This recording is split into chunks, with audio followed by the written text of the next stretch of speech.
So here we are. It's day one of the ride, and already I've managed to blow up the old Ural sidecar. The boys here are just taking the cylinder head off. We'll see if they can find anything inside, possibly a piston. Oh, very cool. We've got a hole in the piston.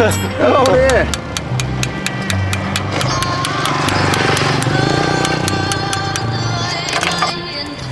Hết rồi, đéo về cục.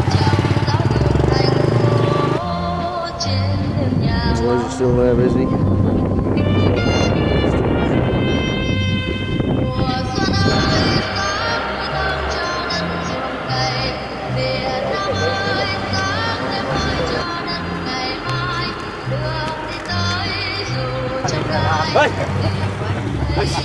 The cows have come to see what the boys are doing.